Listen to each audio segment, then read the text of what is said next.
Hope everybody's having a good day. Thank you, as always, to Professor Edwards for such a nice introduction.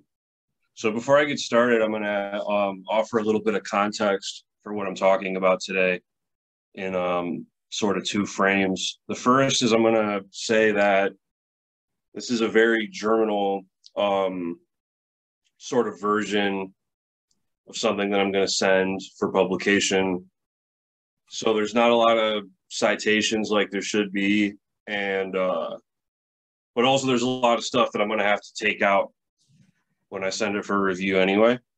So that's what this is. I do not have slides, but I do have an access copy, which I'm going to post in the chat in case people want to follow along. And I believe I also have this set up in Google Docs so that people want to leave comments of some kind, they are able to do that. So any Zoom bombers that want to write stuff in the comments, just go do that in my Google Doc, please.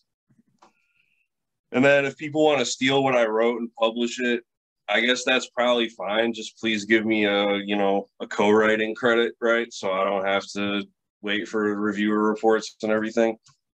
So you're going to notice if you read along that a lot of this stuff is anonymized. The reason for that is because I'm sending it for review. And so that's the situation with that. So I think I do a pretty good job in here explaining what abolition is, but I'm going to take a second to discuss community writing and community literacy, just so that everybody can get on the same page about that. So I'm going to use the sort of text from the front page of the Community Literacy Journal, in which I have a small role. I'm a copy editor, and I'm going to read that a little bit. So basically, we understand community literacy as including multiple domains for literacy work, extending beyond mainstream educational and work institutions. It can be found in programs devoted to adult education, early childhood education, reading initiatives, or work with marginalized populations. It can also be found in more informal ad hoc projects, including creative writing, graffiti art, protest, songwriting, and social media campaigns. So what this means to me is that community writing is kind of an interdisciplinary field that deals with all that. And if you're reading that and you think to yourself that it probably has something to do with whatever it is that you do or whatever you're into, the answer to that is yes. So if people have questions about community literacy studies and are interested in talking to me about that, my email is in the Google Doc. You can send me whatever and we can talk about whatever. So that's kind of the deal with that. So not everybody who's involved in community literacy studies is a rhetoric and writing specialist like me. Some people are creative writers, or they do like education research and, maybe like English communication, stuff like that. So what I mean by all that is that basically there's a certain relationship between rhetoric and writing that people might be familiar with, and then community literacy, which is like its own thing, but some people from rhetoric and writing also participate in it. So that's kind of the broader context for what I'm reading today. So I have it printed out. I'm just going to read a paper. Hopefully I left enough time for questions, and I'm really excited to do, because I always have a nice time here at the Humanities Center. So is anybody having trouble accessing the access copy before I get started? All right, cool. If anyone does have any access issues, feel free to go ahead and interrupt.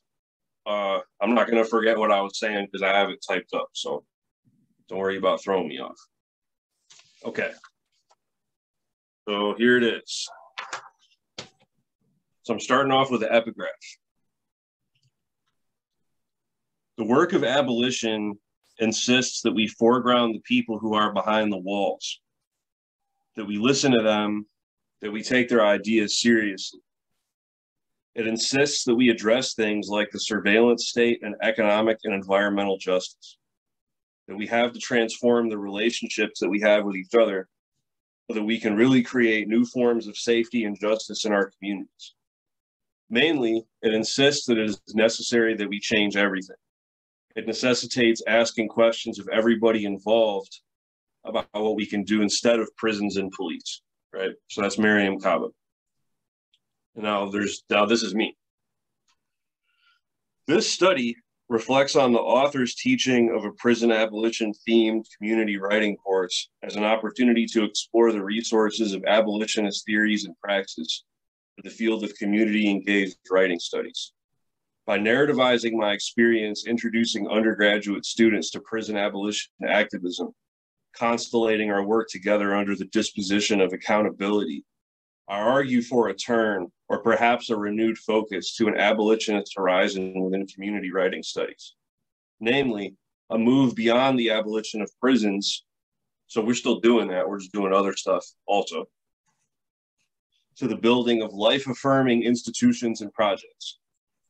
Building on previous work in community writing studies focusing on prison literacy education, I turned to abolitionist critiques of the university and the quote-unquote nonprofit industrial complex to demonstrate that the resources of abolition for community writing studies go beyond prison-based projects, and that abolitionist perspectives can make an invaluable contradiction to other ongoing questions and discourse in community writing studies.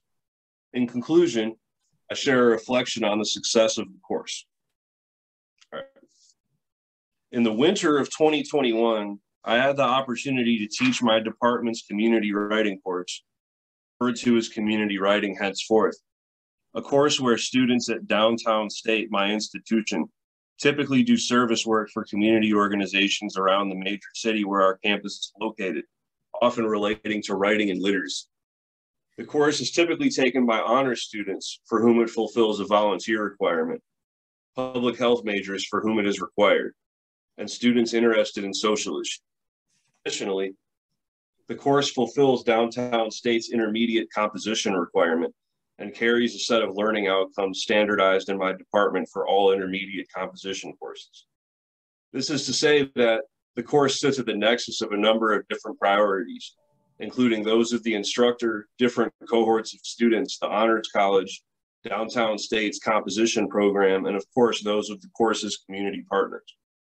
For a moment, it is worth discussing my own specific goals for the course. My own involvement with the prison abolition movement dates back to my early teens, in which I was exposed to texts from anarchist small presses, which explored the larger social role of the PIC, prison industrial complex, and shared perspectives from incarcerated writers. Of these texts, the most impactful for me was Shaka and Zinga's A Disjointed Search for the Will to Live, wherein the author, incarcerated in the state of Maryland for a rape and homicide case in which he maintains his innocence, explores his own experiences with incarceration and their larger social context. So I want to pause for a second. So a lot of times with prison abolition stuff, when we talk about people who are incarcerated, we use the phrase, we sometimes myself use the phrase like wrongfully incarcerated, right? So there's a distinction here. The nuance is very important. So if you're starting from a prison abolitionist perspective, then anyone who is incarcerated unjustly, like regardless of innocence, right? Like regardless of whether or not they like committed the crime that they were convicted of. So some people nevertheless maintain that they didn't actually do the thing, right? Like the act itself. And so that's the situation here. So I don't think that there's like some people that are wrongfully in prison versus other people who are correctly in prison. I think everyone is incorrectly in prison, but they're still incorrectly, people shouldn't be in prison. But the nuance nonetheless is still important. So I just want to pause for a second. All right. So, and now it's back to me. Given my own negative experiences with schooling, which resulted in my withdrawal from school at age 12, I was particularly impacted by how Nzinga framed the relationship between his experiences with schooling and his later incarceration, and how the oppressive and anti-Black school system, which labeled him a R slur at age 6, eventually came to mold his self-concept as part of a larger social construct, which also included prisons and policing. Thus, for me, the development of my early abolitionist consciousness was inextricably linked to my own difficulties with schooling and has formed the bedrock of my thinking about politics, pedagogy, and scholarship into the present. For this reason, my primary personal objective for the course was to share abolitionist scholarship with my students and give them an opportunity to explore the concepts and arguments without necessarily expecting that they themselves embrace an abolitionist disposition. In addition to my personal goals for the course, I was also responsible for my institution's learning outcomes in terms of the intermediate composition requirement. At Downtown State, the IC requirement supports students in developing rhetorical flexibility and learning the discursive conventions of their future careers, academic or otherwise. In the case of community writing, the course focuses primarily on the genres of writing common to the public sector and nonprofit organizations. For reasons I will detail shortly, an abolitionist perspective is not entirely irrelevant to these genres of writing, especially a consideration of their larger rhetorical context.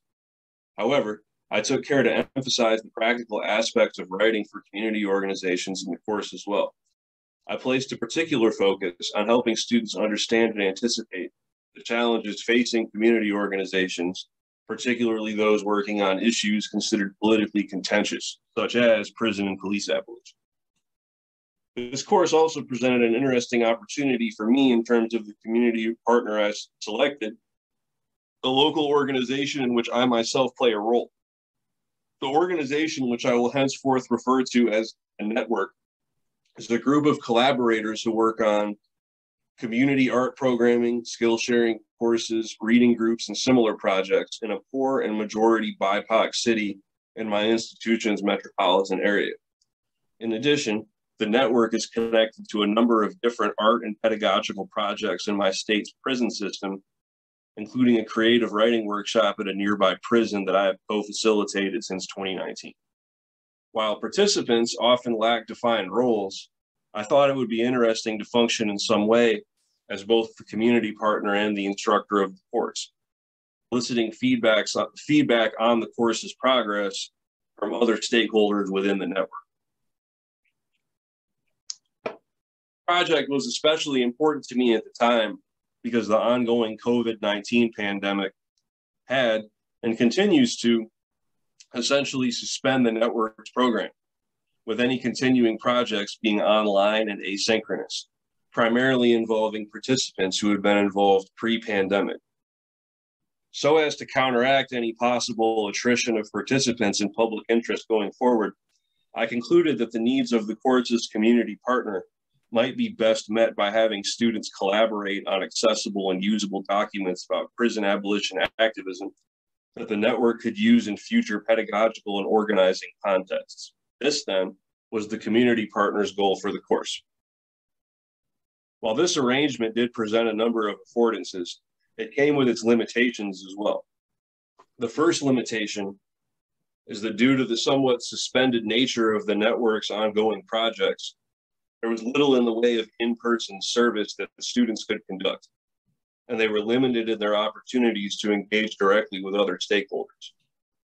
Even guest lectures or appearances from other stakeholders were very difficult to coordinate, in that most of the network's participants are, like myself, employed full-time in academia or the public sector, and working doubly as hard in various capacities due to the pressures of the pandemic. Other participants who were at that time currently or formerly incarcerated were also limited in their capacity to participate for a myriad of reasons. Thus, to an extent, the ongoing work of the course was mostly limited to the undergraduate students and myself. In what follows, I will take our work together as the locus of enunciation for a larger turn to an abolitionist horizon in community writing studies, beginning with an exploration of abolitionist critiques of the nonprofit industrial complex and their relevance for community writing studies. So, epigraph here is from Dylan Rodriguez. Abolition is our obligation. We'll see what that means in a second.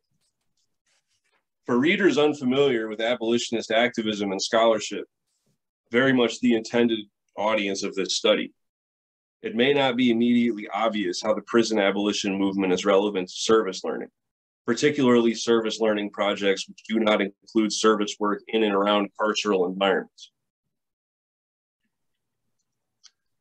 Thus, for such readers, it might seem more appropriate to focus this study on service learning or community literacy projects which take place behind prison walls, or at the very least involve formerly incarcerated community partners.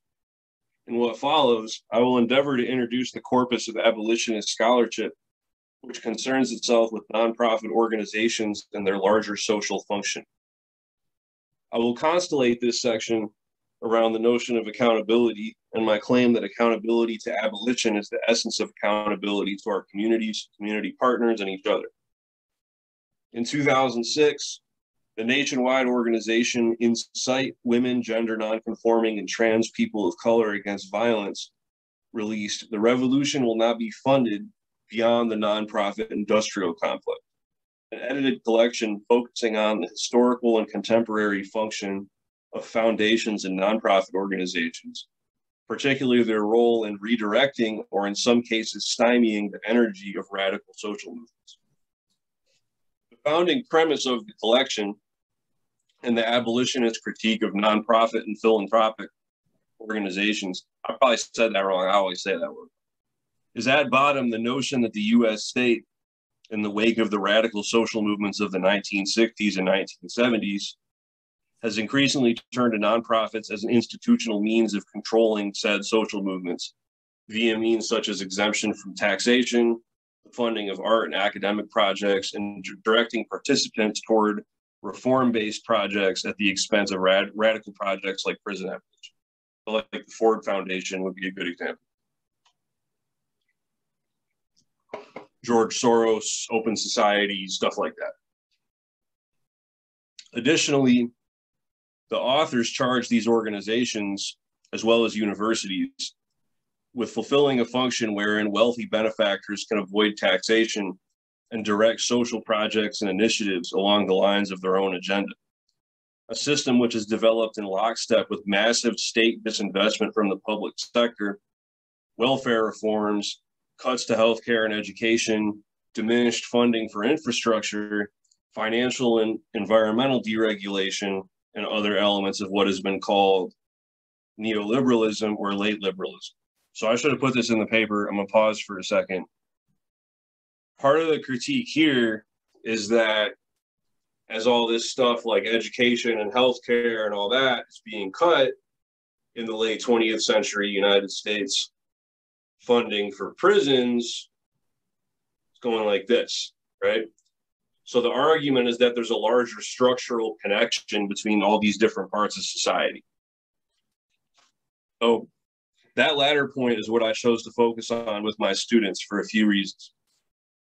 First, I did not see much immediate pedagogical value in proselytizing to my students about the evils of COINTELPRO, especially when the essential goal of the course was for them to learn about the genres of writing commonly employed in the context of community organizations in the public sector. Placing a focus on the new form of governance wherein private foundations and community organizations become the favored means of resolving or managing social problems, however, was, in my estimation, immediately relevant to understanding the larger historical and rhetorical context of the documents students were learning to produce and analyze. For this reason, I chose to begin the course with a virtual screening of A Day's Work, A Day's Pay, a documentary which follows New Yorkers Juan Nicolau and Jackie Marte from 1997 to 2000 and their efforts to fight against the abuses of Rudy Giuliani's WET program, in which welfare recipients were made to work for below market wages in order to keep their benefits. In our discussion, I shared with students that I found two aspects of the documentary's narrative to be immediately relevant to our work together. First, I called attention to how the welfare cuts made by the Giuliani administration connected to a larger political project, and how right-wing backlash against the gains of mid-20th century social movements motivated a new politics which combined cultural backlash with economic austerity, resulting in many of the policies that have shaped our own lives and experiences. Our assigned textbook for the first half of the course was Ruth Wilson Gilmore's Golden Gulag, which incisively analyzes these dynamics in late 20th century California. So students were able to see these large-scale developments in both the documentary and their assigned text as we began the course. In discussing the documentary with students, I shared that another major point of interest for me was the film's focus on union organizer Juan Galan and his work for the Association of Community Organizations for Reform Now, better known as ACORN. Founded in 1970, ACORN is an international collaboration of autonomous community-based organizations, which has been the target of decades of right-wing attacks, including a somewhat recent controversy in which right-wing media personality James O'Keefe allegedly posed as a pimp and recorded ACORN associates offering assistance for his prostitution ring. Allegations which were debunked, but from which the United States branch of the organization did not recover, dissolving in 2009. Juan Galan and ACORN provided a number of helpful moments for my students, especially in terms of how they did their best to support WEP participants. I think I forget what the acronym for WEP is, but it's a work something program. Did their best to support the participants within the framework of the system, while also helping organize them into direct action and participation in larger public conversations about welfare rights, democracy, and equality in American cities. By focusing on the sorts of arguments and rhetorical strategies employed by Juan Galan and the WEP participants, as well as the ways in which they circulated texts and communicated with community members and each other. Additionally, students were able to draw connections between ACORN and the WEP workers and Mothers Reclaiming Our Children, a Los Angeles-based organization of Black and Latinx women fighting against racialized mass incarceration, which Ruth Wilson Gilmore produced Golden Gulag in collaboration with. The relationship between Gilmore and MROC was a particularly helpful teaching tool, as it gave me the opportunity to show students how academic research can function to the benefit of community organizations, as well as advancing the goals of researchers themselves. From this starting point, my students and I set out to make sense of the rhetorical contexts underpinning the circulation of texts through community organizations and community-based research, particularly in the area of literacy and writing. Right? Given the content area of the course, as well as the preceding year's events, it was of particular importance to share with students a robust set of resources for thinking through the varying sets of relations between the global protests following the murder of George Floyd by Minneapolis police officer Derek Chauvin and new normative commitments to anti-racism across all manner of public and private institutions. For students simultaneously interested in radical social movements, as well as careers in the public sector or higher education, I felt it was of the utmost importance that I share my own sentiments on such topics, as well as some of the intellectual resources that I myself draw from.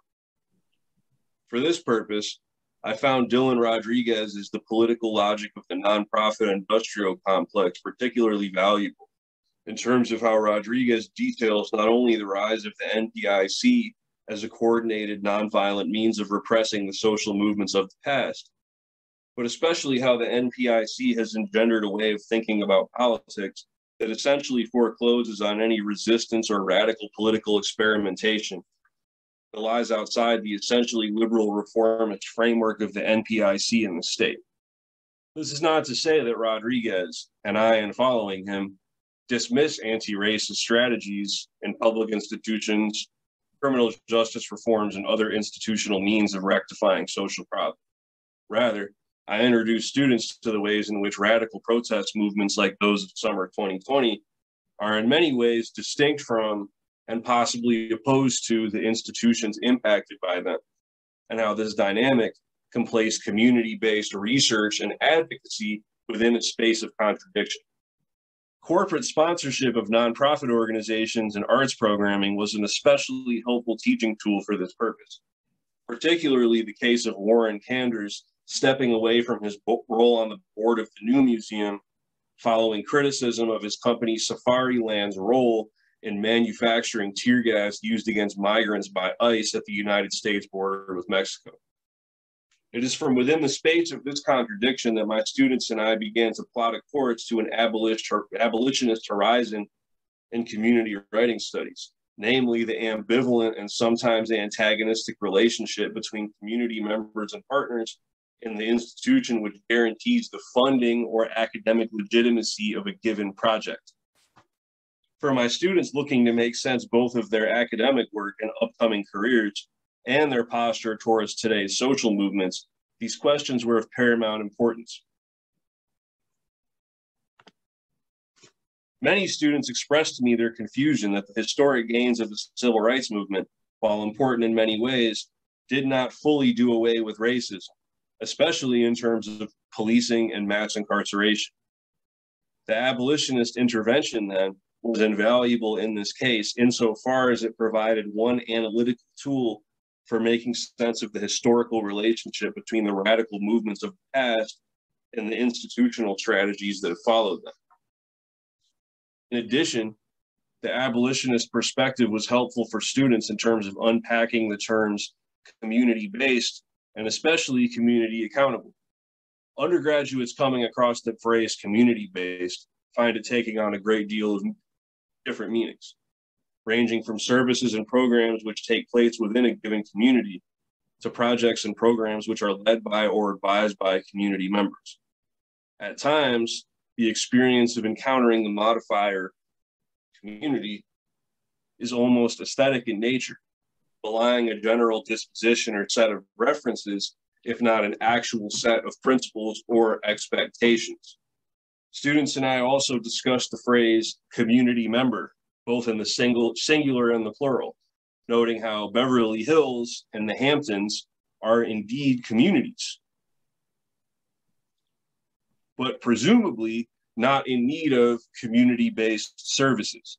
Thus, across the board nationally, and especially in our local context, the terms in play typically refer to, for example, low-income BIPOC residents of a given neighborhood are rhetorically constructed by the ways in which they're represented in a given community's extant communications, typically in such a way that the funders or directors of said organization are construed to be distinct from the community being served.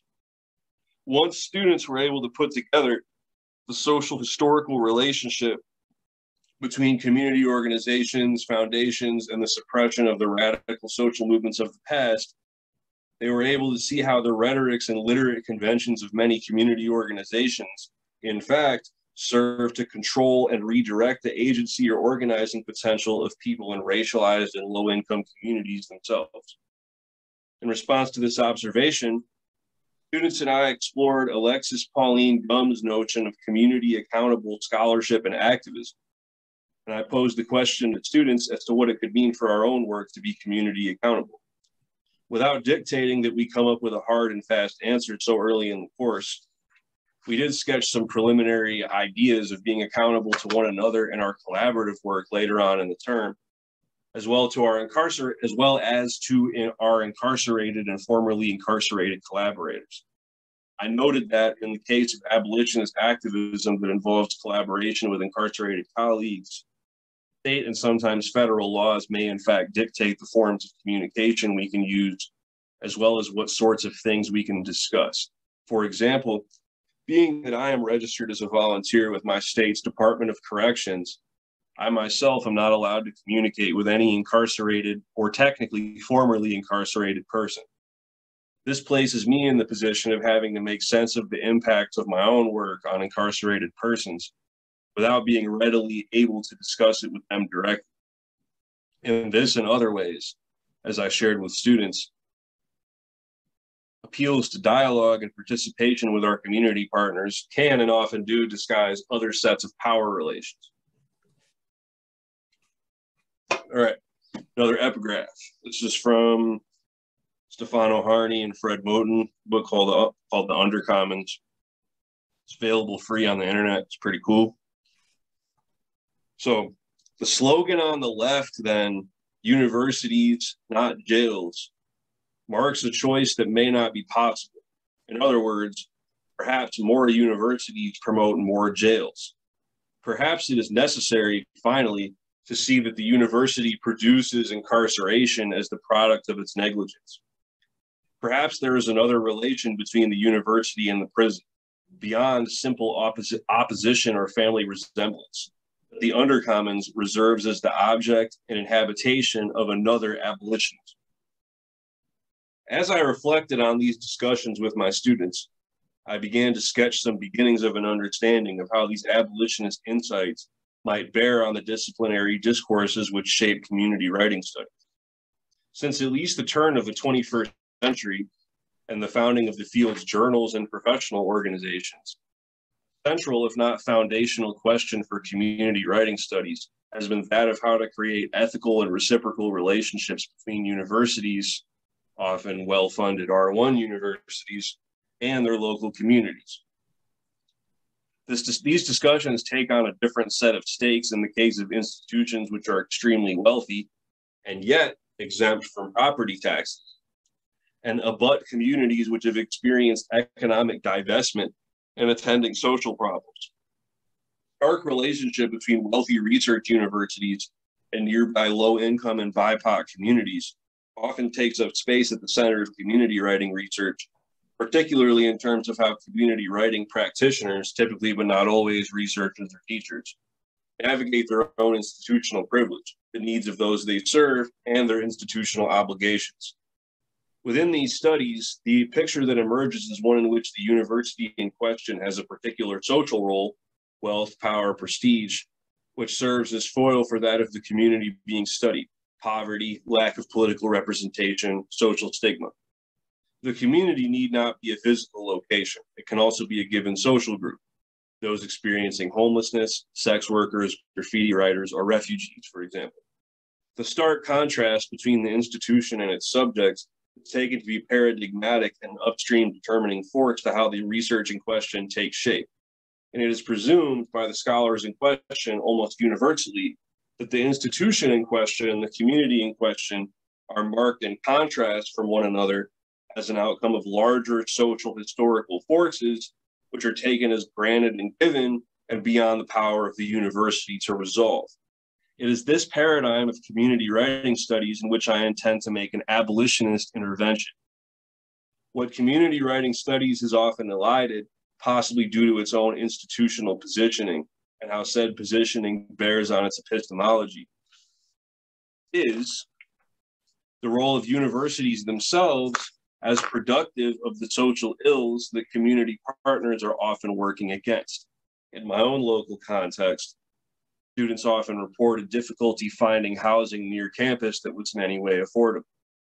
What they were surprised to find was that the university itself, via its real estate holdings, had contributed to rising housing costs in the nearby area, resulting in the displacement not only of undergraduate students, but also many of the surrounding neighborhood's longtime residents, often low-income BIPOC families and elders. During this discussion, I myself shared with students that at the beginning of my graduate studies at Downtown State, I had a studio apartment 4 blocks from campus that now rents for more than double what I initially paid. We also discussed how local landlords made a point to advertise that their holdings were within the jurisdiction of Downtown State's Public Safety Department, which consists of sworn and bonded police officers whom an administrator described as fully authorized during my orientation, begging the question, what exactly said officers are fully authorized to do? Urbanists Devarian L. Baldwin and Emma S. Crane, writing in Antipode, are explicit in their discussion of how universities, particularly urban research universities like my own, are themselves engines of spatial racism and economic inequality in their own local context. Among the social forces sometimes taken into account as mitigating in community writing studies research is gentrification and how its ripple effects impact communities in a given urban area. What is often left untouched, as mentioned before, is the role of research universities themselves in contributing to or creating these conditions.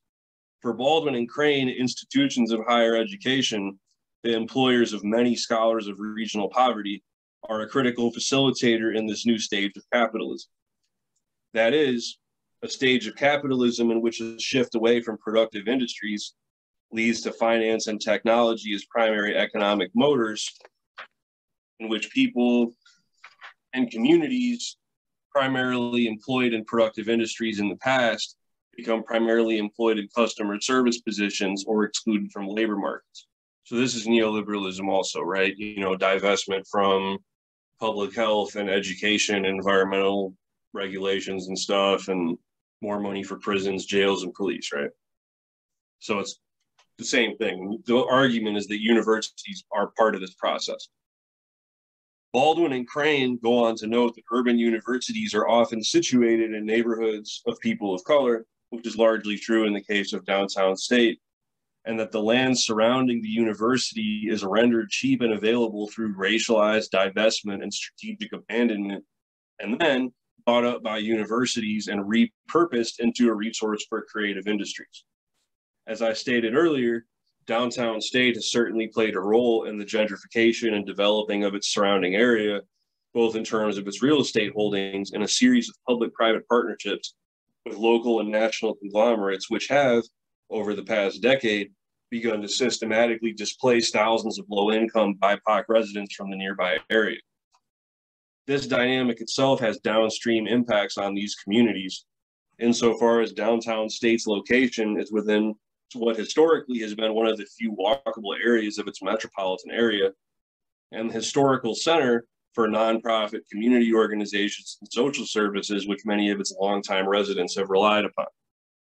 Thus, by being displaced from the area, longtime residents who lack access to personal cars often experience diminished access to important resources by virtue of being removed from their immediate area.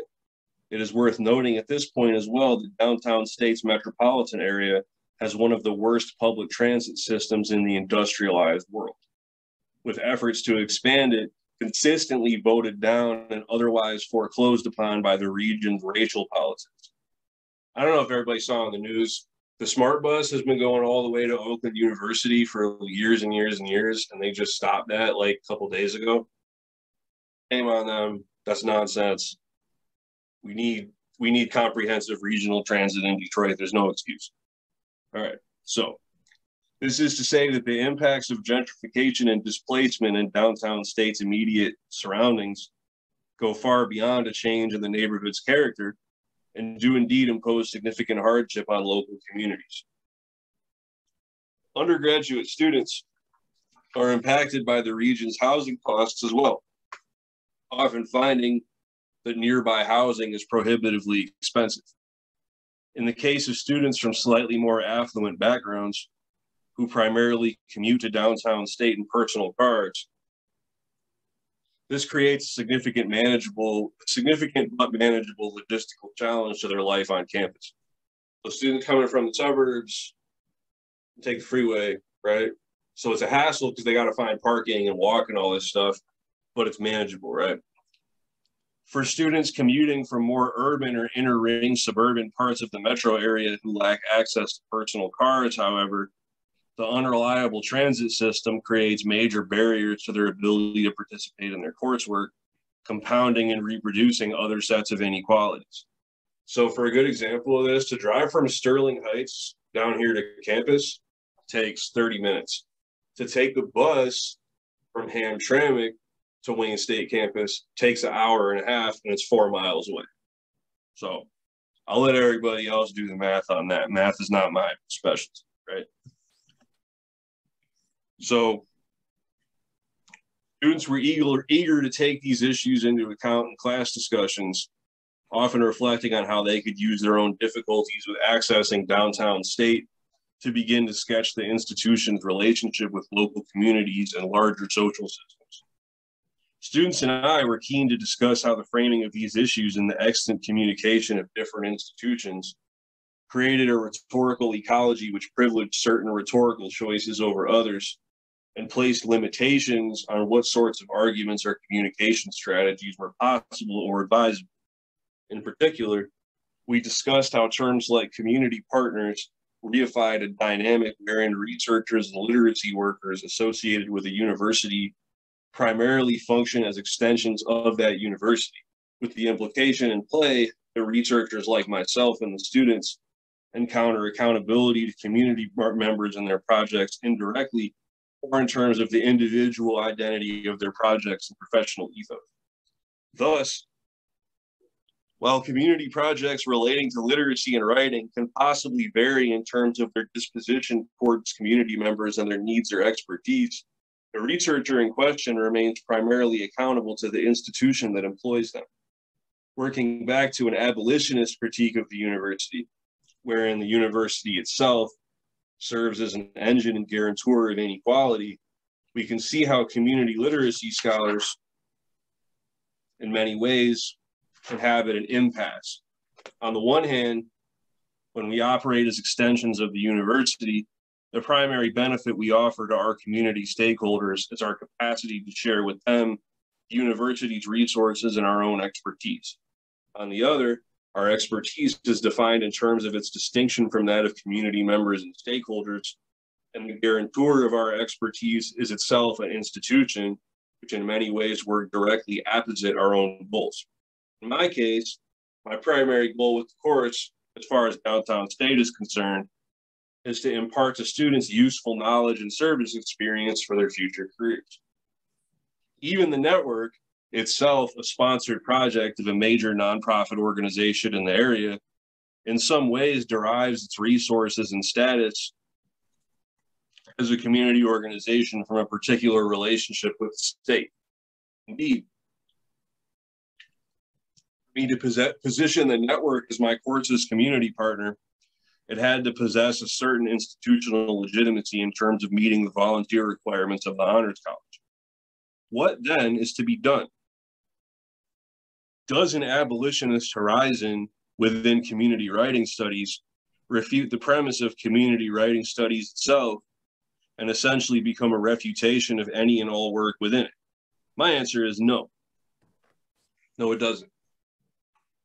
My first reason is that to understand an abolitionist posture to be one which is against the university is to misunderstand abolitionist politics insofar as an abolitionist consciousness takes the existence of the university, as well as the carceral system, borders, and so on, as its own condition of possibility, and takes shape as a world-making and generative posture which presumes and exceeds the end of the university as such. Thus, the abolitionist position within community writing studies, taken in this instance to be the project wherein the university deigns to study and archive literacy practices and circulation beyond the university and the workplace, which is to say, the literacy practices of those excluded from both the university and the workplace, is rather neither for nor against community writing studies or the university writ large, rather takes a posture of ambivalence.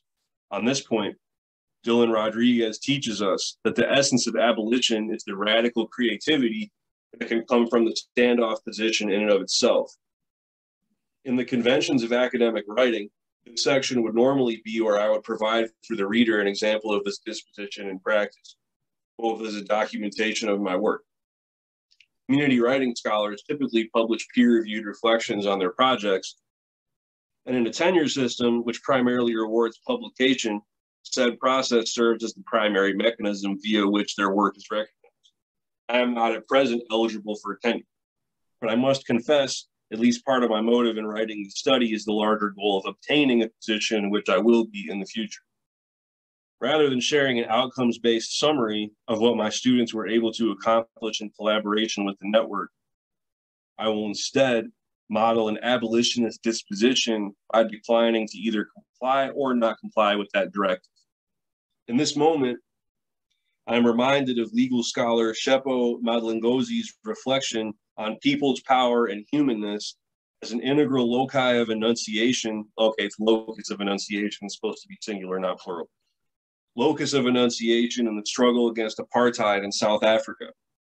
Most notably, his reflections on the term Ubuntu, which in Nguni Bantu loosely translates to I am because we are. Madlingozi notes that this term is in some ways abused, especially in the legal discourse of post-apartheid South Africa, as a means of erasing historical memory of the crimes of apartheid. For Madlingozi, to recognize the essence of I am because we are is to understand it as a poetics of relation which demands truth and justice in our relationships with one another. Thus, to be because we are is to work together in solidarity to create life-sustaining institutions and projects which assume the existence of the state of the world before us and both transcend and exceed it. In this sense, the outcome of my course dispenses with outcomes as such and merely gestures to the abolitionist horizon. That's what I got for today. I'm excited to hear what people think.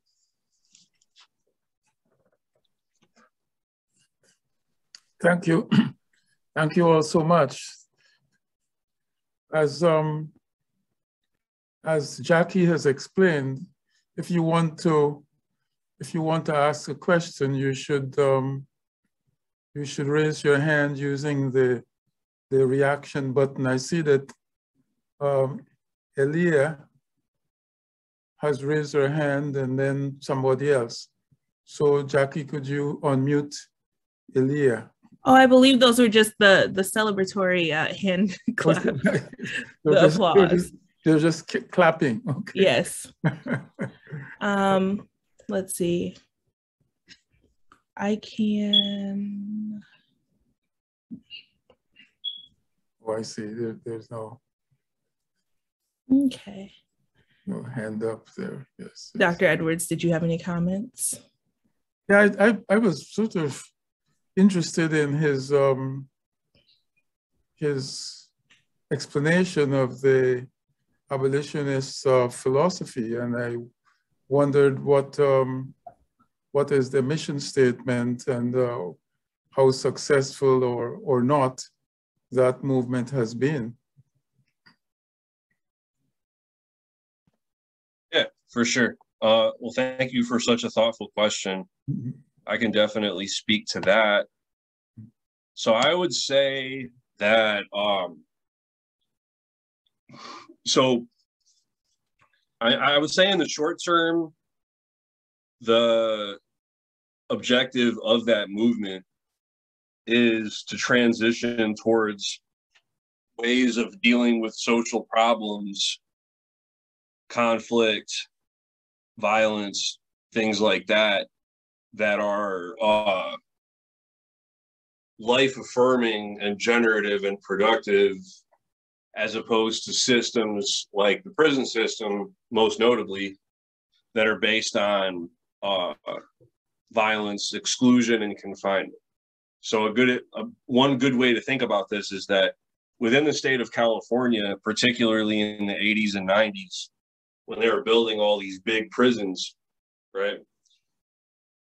One of the main things that they focused on, and this was in the criminology literature of the time, is the phrase incapacitation, right? So the idea, and there's a transition in two ways, right? There's a transition from individual crimes to focus on criminals, right? So not like, okay, so if an individual person goes and steals a car, right?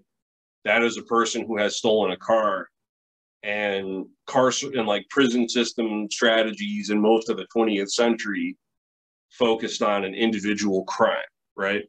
Whereas what we see moving into the 80s and 90s is a sort of philosophy that centers itself on the notion that a small minority of people commits all of the crimes, right?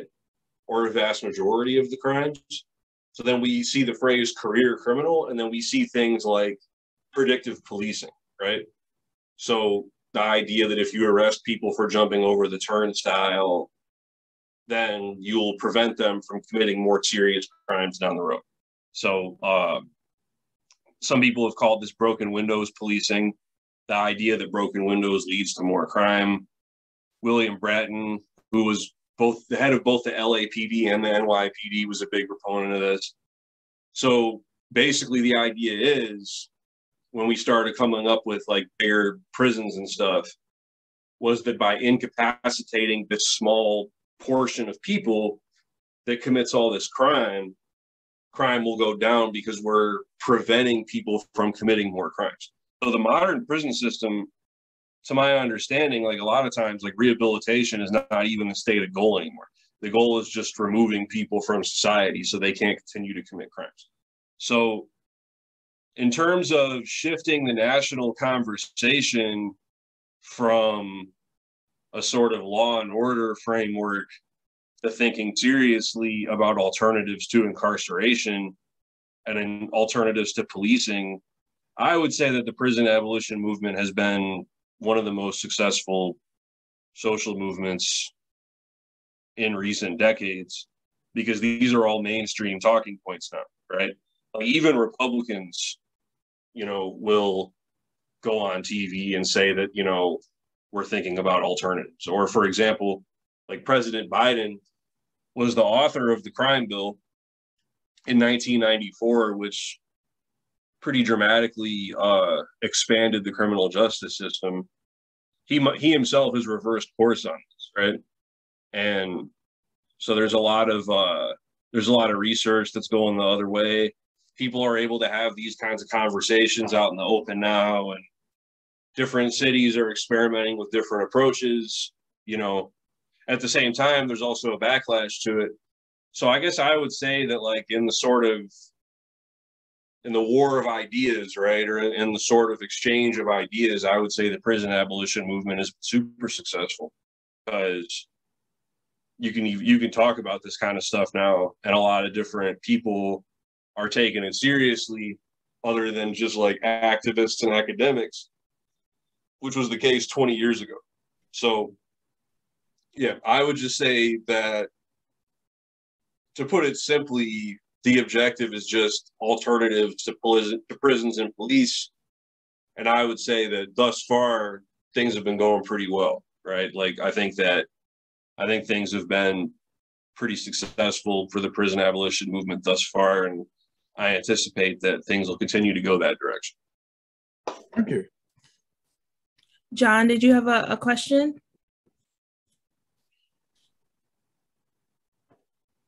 Yes, I do. I was having the same thoughts that with the question that Dr. Edwards has said. I would ask you, sir. Okay, so you want to abolish prison. A man's committed a murder. What do you do with him? Do you just say, "Oh, okay, we just put you now in a place where you give alternative what? Alternative what? Where?" You said the prison abolitionist movement was successful. Successful how? Prisons are still around. I don't get, when I first saw this title of your talk, I thought it was going to be on the abolitionist movement early on in the Civil War. So is there a historical connection you're trying to make here? And so what would you do with that murderer? Yeah, okay, cool. These are great questions. I'm really happy that you asked all this. I mean, first, yeah, the reason that people say abolitionist instead of prison abolition at this point is because the system of racial slavery that existed in the United States up until the 1860s in many ways persists in the guise of incarceration, right? So that's what it says in the Reconstruction Amendments, that involuntary servitude is illegal in all 50 states unless a person is incarcerated, right? So coming out of Reconstruction with things like, the convict leasing system and prisons being constructed and Jim Crow rules and laws and things like that, this, in many ways, incarceration in the prison system is an institutional way that a lot of the same systems from before the Civil War continued into the 20th century and then up until the present, right? There's a lot of resources about this. So, I'm maybe not doing the best job putting it all together, but the historical connection there is like, it's decently well documented in terms of there's like a lot of stuff, there's like a lot of resources about it, right? So that's what I would say about that. So, I mean, yeah, if you ask me, my research and what I'm doing is, at least to me, like very much a continuation of that legacy of activism, right?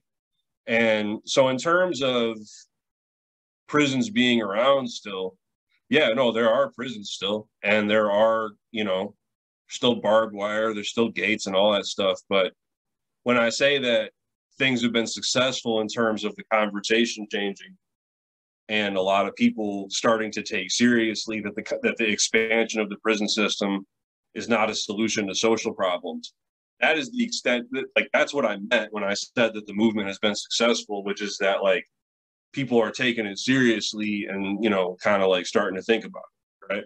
So that was what I meant by that.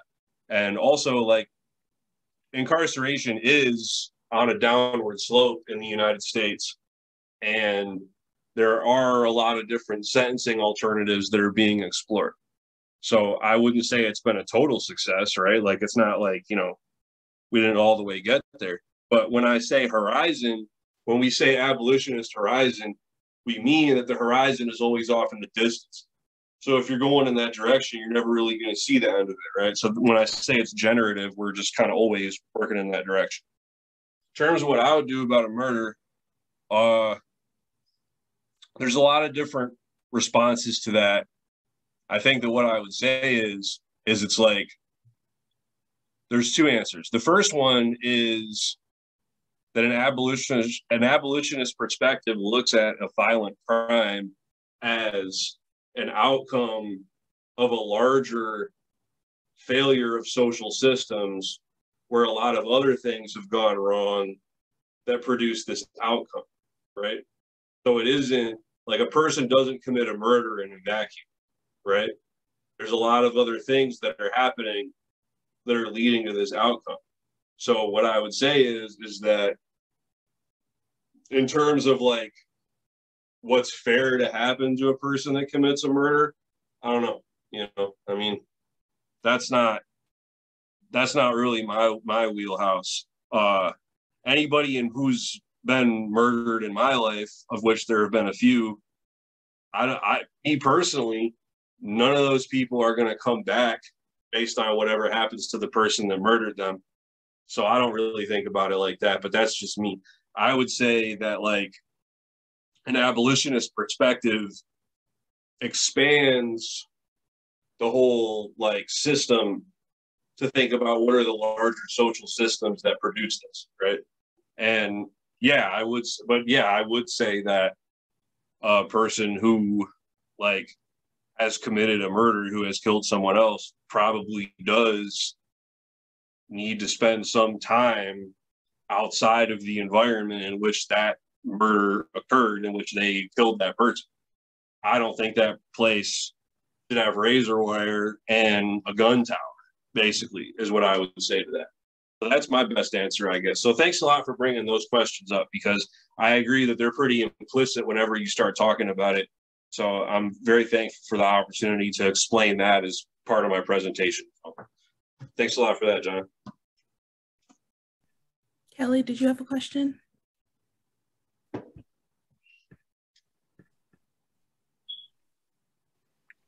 Hi, Walt. My question is, so you've had previous work, you said, where you've worked in the community-based writing actually within the prison, and you've also had an experience teaching community-based writing from like a more removed, like not in the prison, but in the context of our university. And so I'm interested in how you see the communities like shifting, like based on what you've taught. And maybe this is convoluted because I'm thinking about like how you're operating within these two different communities from like a writing teacher or facilitator perspective. And both times you're bringing your own like stance for social justice into your work. And kind of like I guess my question is kind of like an inside and outside, like how are these communities in conversation in your scholarship, even though you're kind of the link between them? And then I have like a side note where I've been to like prison productions of like The Tempest and like, you know, the Shakespeare Behind Bars program and things like that, where, you know, literature is brought, writing, like acting literature is brought into the prison to aid in like reducing recidivism rates and things like that. So I guess on the one hand, I'm seeing like there's multiple goals. There's like there's, you know, reducing the recidivism rates, just improving people's lives while they're there, and doing the same thing like with your students. So I guess kind of like, do you see like what is your link between these two communities that you're basing your project in? Yeah, that's a great question. Thank you, Kelly. I would say that the first difference is that if I'm teaching community-based writing here at Wayne State, the students are new in some way to academia because they're undergrads. They're not like us that have been in school for 20 years, right? And well, I've been in school for more than 20 years, actually. I don't even want to count that. Anyhow, I'm supposed to be the expert, right, when students are in 30-20, because I'm like showing them how to do all this stuff.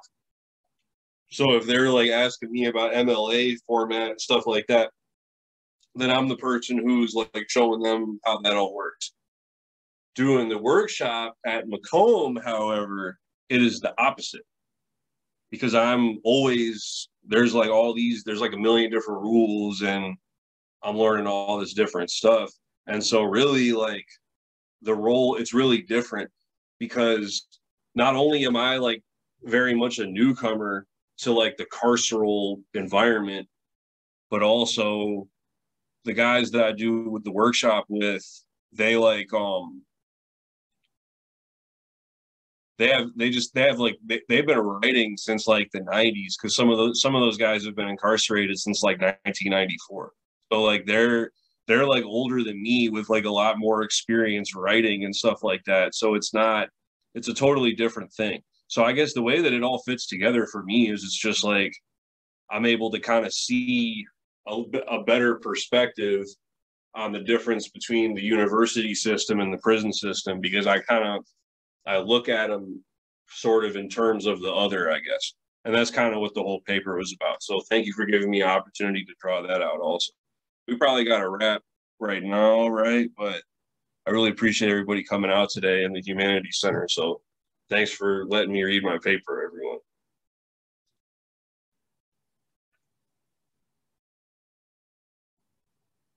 Jackie, you have your little spiel. Anthony, did you have a question before? No question? Okay. I do have my little spiel. I wanted to thank everyone for coming.